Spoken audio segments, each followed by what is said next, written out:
Hey, what's happening, guys? What's going on?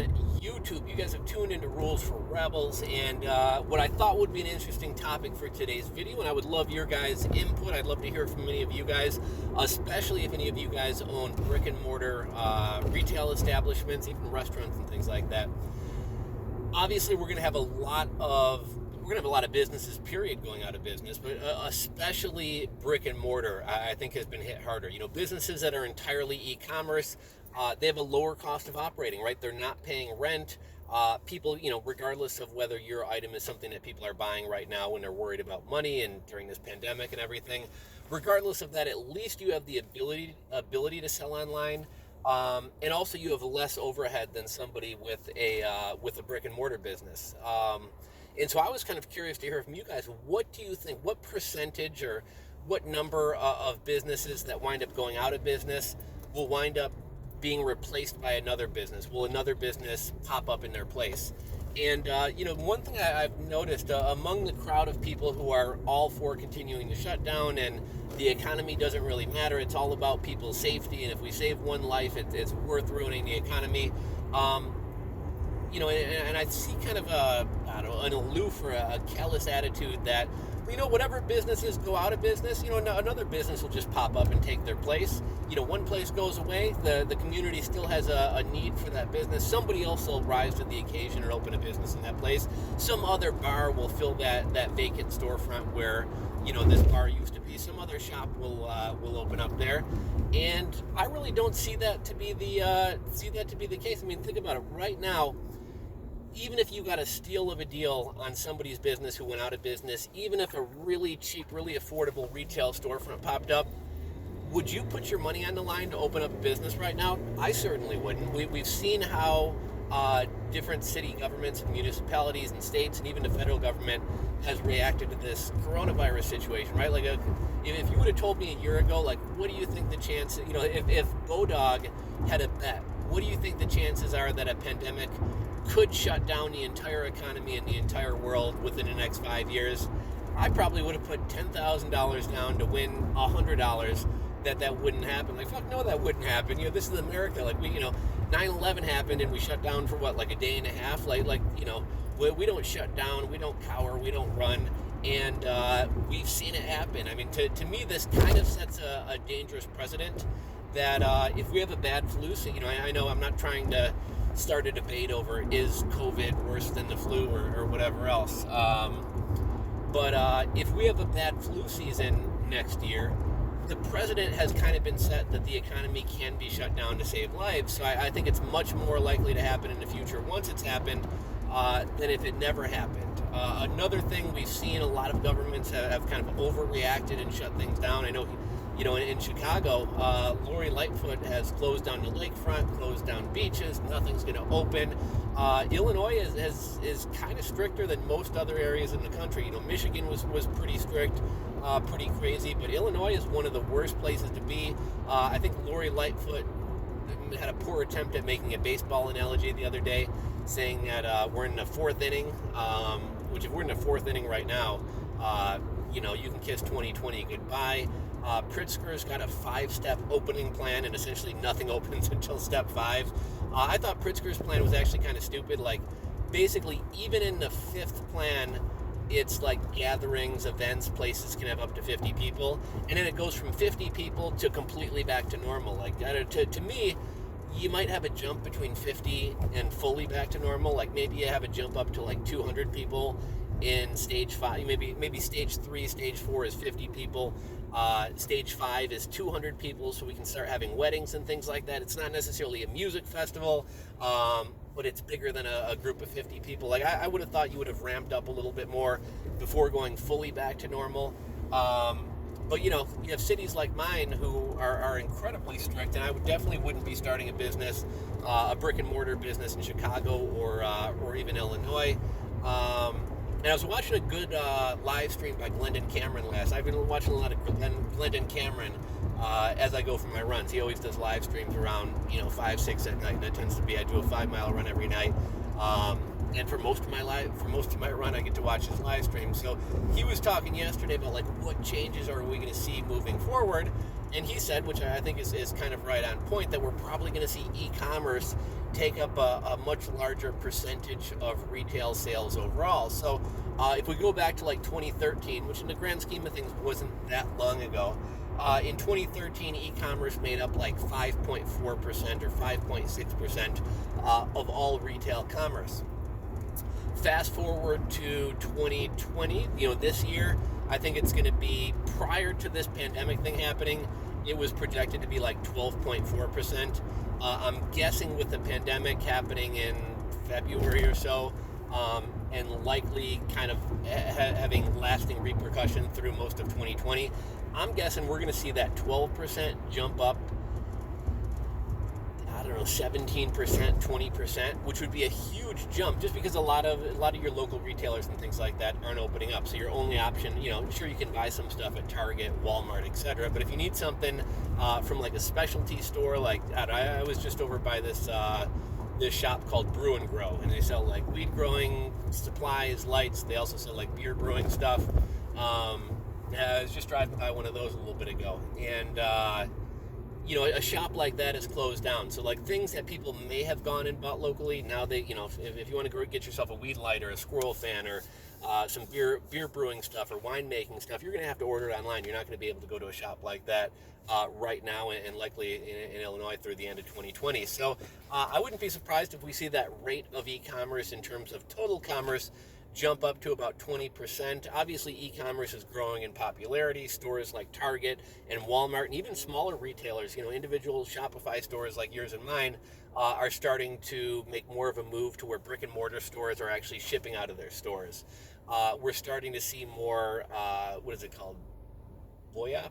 Buy now, pick up in store. There's like an acronym for it that they've been talking about at all these e-commerce conferences. But, buy online, pick up in store. BOPIS pick up store. Yeah, I think it's called BOPIS. So BOPIS, buy online, pick up in store, is kind of a big thing. And I think it's projected by, say, 2024 or so, maybe 2030 at the latest, that e-commerce is going to make up 30% of all retail. But I think this whole coronavirus thing has at the very least temporarily caused a big bump. And I think for some people, I think these habits are going to stay around. My grandparents are people who never in a million years would have ordered on Instacart. But right now, they're fearful of leaving the house. They don't want to leave the house. My aunt and my dad don't want them to leave the house. So my dad, my aunt are ordering them Instacart. And I think they kind of like it, right? Like, they don't have to go out to the grocery store. The stuff just shows up at the house. Like, I think they're kind of digging it. And so I could see somebody like my grandparents, who never in a million years would have done that prior to this, kind of were forced to be introduced to it. And now they're like, this isn't too bad. A buddy of mine was telling me he's somebody who's not an online shopper by any means. And he needed a pair of jeans. So he bought a pair of jeans online the other day. And he's like, this online shopping shit is pretty cool, man. He's like, I saw a pair of jeans, I ordered it, they fit great. And so, there's another person who was kind of introduced to online shopping. And Glenn and Cameron was saying in his live stream last night, he was like, it doesn't really make a whole lot of sense to open up a retail store, a brick and mortar store, at the very least, unless you have like a heavy online presence. And, there was a point in time when me and my business partner were about to open up a brick and mortar store, and it wasn't necessarily for the brick and mortar. It was more the cost of having a retail storefront versus just having like our basement office. I mean, we're talking a couple $100 different. I think we were paying $450 or $500 a month for our basement office. There were some cheap retail storefronts in our area that we probably could have gotten for $800 or $900. And I know a lot of people, what they like about e-commerce is the flexibility of not having to go into the office every day, being able to work remotely, etc. Like me and my business partner, we were in our office Monday through Friday, 9 to 5. I should say maybe 9 to 4. But 5 days a week we were in the office. We worked on Christmas Eve. We worked on MLK Day and maybe not Memorial. I think we'd work on Memorial Day. I mean, we really only took off major holidays, so we were kind of like, well, shit, we're at the office all day anyways. Occasionally we would have people come to our basement office. It wasn't really set up to have the general public in there. But when we were doing hoverboards and some other stuff, we were having people come into the office. And it was like, well, shit, man, as long as we're sitting in an office 9 to 5 anyways, we might as well get a storefront. We'll work out of the back. If somebody winds up coming and wanting to buy something or pick something up, cool, we're here. It brings in some extra business. It's another, another angle to get people in. But, it's really not going to cost us much more than a couple $100 a month, and we're here all the time anyways. So we almost did that, but kind of our whole thing was like e-commerce was going to be 90 to 95% of the business. It was just kind of like, I guess, as long as we're here, we may as well have a storefront. It's not going to cost us very much more. And unless that's a scenario where you're essentially running your e-commerce business out of a storefront, it really doesn't make a whole heck of a lot of sense to open up a brick and mortar business that's reliant on the local community. One thing I would encourage a lot of people to do, I think this scenario right now has showed us that small businesses, local businesses are hurting, and the only businesses that are really doing good for the most part are either e-commerce businesses or large corporations, Walmarts, Targets, Home Depots, etc. And so, I'd encourage everybody to support small businesses, support local businesses. When people don't support local businesses, eventually they wind up going away. And, while it is convenient to shop online, well, a lot of times prices for things are cheaper online. There are scenarios that pop up when you need something now and you don't want to order it online, you don't want to wait, or you want to see the item in person. And it's nice that you at least have the option of getting something in person, right? And I think I've told this story on the channel before, but a buddy of mine wanted to get into brewing beer, and he didn't really, we enjoy craft beer. We didn't really know too much about it, so we went to this shop out in the burbs called Brew and Grow, and cool little store. They actually use the equipment that they sell and like the grains and things like that they sell. They actually brew beer using that same stuff, so you can actually try the beer that you'll eventually be brewing if you buy their stuff. We didn't really know how the process was, so when we walked in, we were like, can you kind of give us a rundown? Man, this guy took us through the entire shop, literally probably spent 45 minutes or an hour with us, walked us through the entire step, essentially taught us how to brew beer. He kind of taught us a couple different methods, like, if you want to make the mash, you need this and this and this. You can buy these kits where the mash is already made, and you only have to do the end step. And the guy really showed us a lot of stuff, spent a lot of time with us, let us try some of the beers. And at the end of it, my buddy whispers to me, he's like, dude, we can get this shit on Amazon for like half the price. I was like, dude, what the fuck's wrong with you, man? Like, this guy just spent 45 minutes an hour with you, providing you with a bunch of great info, showing you how to get set up, and you're going to waste his time, take all that valuable information, and then you're going to go give your money to some fucking idiot on Amazon who's selling stuff out of his garage or drop shipping stuff from China or some Chinese supplier. Support a fucking small business. But, when people do that, when people go into the local shop to look, waste their time, and then go buy it online, eventually one day that brew shop, that grow shop is going to go out of business, and you're going to have no other option to buy it online. When you buy it online, the guy you're buying it from online, he's not going to walk you through how to do everything. He's going to ship it to you and say you're on your own. So, support local business, support small business. But yeah, it doesn't make a whole heck of a lot of sense to me to open up a brick and mortar business right now. And like I said, I see a lot of people with this kind of very callous attitude. If businesses go under, it's an opportunity for somebody else. Somebody else will pop up. And at least to me, it doesn't make a whole lot of money to take the risk to do a build out, to pay a lease, to lock yourself into a lease, to pay a lease. And then maybe we have a second wave of coronavirus in the fall and it winds up shutting your business down.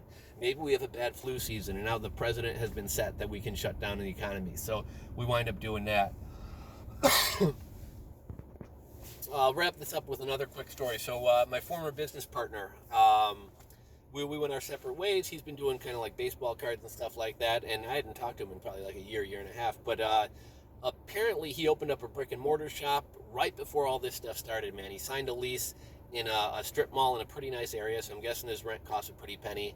I'm guessing it was a fairly minimal build out, but he did a build out. I'm guessing that cost 10 or 15 grand to build everything out. I know he had just submitted a permit to the city to get like signage, right? Like in most cities, you need like approval to put up a sign, and signs are fucking expensive, man. Like I used to work at a store where I was in charge of ordering a sign at one time. And I think we paid like $7-8 grand for like a backlit neon sign or whatever. Not even a neon, a backlit sign. But that's like $7 grand. So anyhow, my buddy pays to build out the place. gets a lease on a place. I'm guessing buys a bunch of inventory to stock this place, pays the city for all the permits, and as soon as he does all this, like immediately, uh, everything in Illinois gets shut down. And not only has he shelled out all this money, but now he's paying rent. He's paying a lease on a business that he can't even operate. So I wouldn't be so sure that we're going to see new businesses, new restaurants, new bars take the place of things that have shut down. But again, I would love to hear your guys' thoughts. So go ahead, drop your comments down below. If you're not subscribed to the channel, do me a favor, hit that subscribe button down below, and I'll catch you guys on the next video. Later.